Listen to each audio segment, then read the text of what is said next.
You're never gonna be great if you don't look for the 5%. You know, I think that you can pick up from talking to me that I'm not on a different level, okay? These are pretty simple, basic tools. And so nobody out there is listening to him and saying, God darn, he's just using words and he's just so much smarter than me, so I'm not gonna become worth $5 billion. That book is bullshit, okay? He's just naturally smarter than me. I think you can see that I'm no smarter than anybody else in this room. I just use certain little basic tools to be successful every day. Take the word no out of your vocabulary. Worry about your customer, no spare customers. Use the 95-5 rule. Separate yourself from everybody else. Be the bull at whatever you do, and on and on and on. Well, you just gotta keep punching and just take care of your business, and you just realize until they come and shut you down or lock the doors or you can't get product or whatever, until you can't make a payroll. You'd be surprised what you can take though. And you just keep punching and punching, and believe it or not, times, get good. And it goes back to what I once again preach. When times are really bad, we forget they're ever gonna be good again. And when times are really good, we forget they're gonna be bad again. I don't fear anything, but I worry about everything. And the day you stop worrying in good times, the paddle will get your behind. And so as great as things are in life, I know you're only a few steps or a few incidents away from something bad happening. You can never forget it. I'm taking the next steps right now to get to the next level. Because that's my sport. Let's go pick up basketball. Let's go to the office and play business. And that's what I do every day. I go to the office and play business. You gotta know what you know and what you don't know. And I knew that I understood business. Yeah. I think you know if you know business or not. And people ask me, should I go get my MBA? And you know what I usually tell them? You know if you need to go get your MBA. If you don't have it inside of you and you understand economics and finance and operations of business, then you need to go get it. I knew that I didn't need it. It was just a God-given gift. You've got to know your God-given gifts, and everybody has it. Everybody in this room has it right here. So do what you know was your God-given gift and find a way to use that as your path.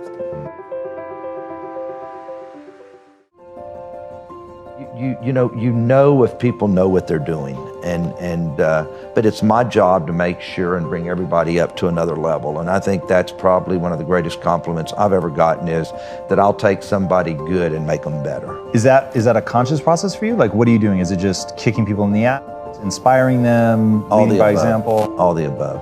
I think I do. You always know where you stand with me.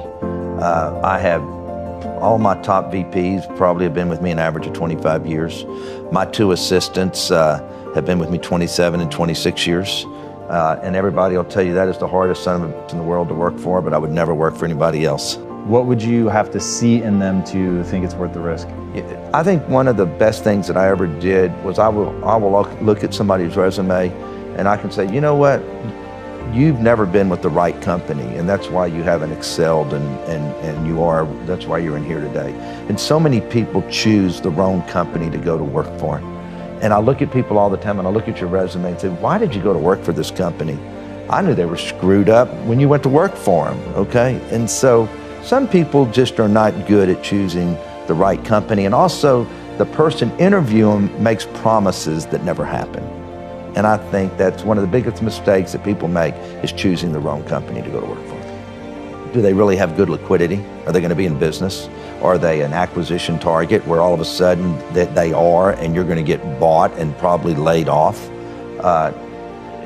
Everything is do they have a product that is going to be around for a long time? So everything from liquidity to product, acquisition target, growth, of where are you going to go?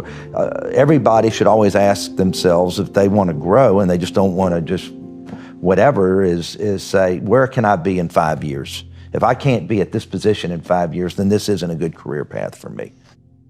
What made you good at selling? That is a very particular skill. Even today, it's all about, somebody said, why are you so successful? Because I sell. And even when you go out and you raise billions of dollars in debt and you're meeting with debt holders, you're still selling yourself. That's what it's all about. You're not just selling the deal. When I was public for 18 years, okay, and you're selling equity, I did 5 follow-on offerings, the most a restaurant company ever did when I was public. And you are selling yourself, and you know your numbers, you know your business, and you make yourself that you know more than everybody else, even if you don't. Let's do it another way. Let's go back to 10 years old. I walked around with my business, my briefcase, full of business. There was no business in it, but I wanted to be a business guy, but you really didn't know what it was. By junior high, I was buying candy and reselling it at school. By high school, I was already trading on the stock market. That's just, hey, doing whatever it took to make money. I always wanted to make money. I always had money, even when I was a kid, because I always worked whatever job I could find, whether it was mowing somebody's yard or washing cars or selling lemonade to the construction workers. It was just always about making money. So at 21, I sold vitamins. I started building homes, building shopping centers. By the time I was 26, I built my first hotel. By the time I was 25, I told myself I'll have my first jet at 35, and I did. You tend to know more about any deal, anything going on in your company than anybody else. I want to know how. How do you master it to that level? Well, I mean, I can't get into some details that people know that I don't know, but if you walk into my office for a meeting, I don't care what department you're in, I will pick apart whatever you have. And you better know your numbers when you walk in there with a spreadsheet, or you better have your ads right if you're the marketing person walking in. But you also, you know if people know what they're doing. But it's my job to make sure and bring everybody up to another level. And I think that's probably one of the greatest compliments I've ever gotten, is that I'll take somebody good and make them better. Know your numbers. No matter what business you're looking at, always know your numbers.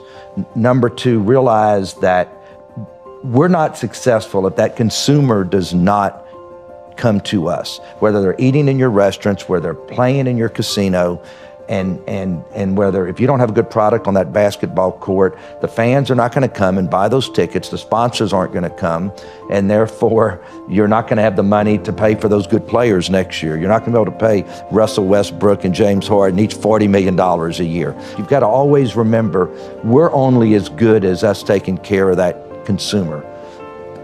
One of the things I teach everybody, and especially my kids, don't assume anything. People think if somebody walks in and gives you an answer, that it's the right answer. And even when I tell somebody to do something, I don't assume they went and did it. I'll ask them a week later, did you do that I asked you to do? Because that was really important to me. Oh my gosh, I didn't do that. And I think that's the biggest mistake people make, is don't assume that everything's running right, don't assume anything. You can go to work every day and separate yourself from anybody else. And it's no different than the sound guy on this set. If you pick up, you know what, this sound guy is really, really good, and he's worried about this and he's worried about that, then all of a sudden you tell somebody, you need a good sound guy this, and then they end up on this person because of a recommendation. And all of a sudden, this guy's known as the best sound guy in LA because he's paying attention, or she's paying attention to details that the other sound people don't. No, you know what, I hear an ambulance out there, let's cut it. You know, just the little bitty things. And I just think that it's easy to separate yourself from anybody else, no matter what your position is. If you go to work for a company and you don't go up the corporate ladder, it's your fault, it's nobody else's.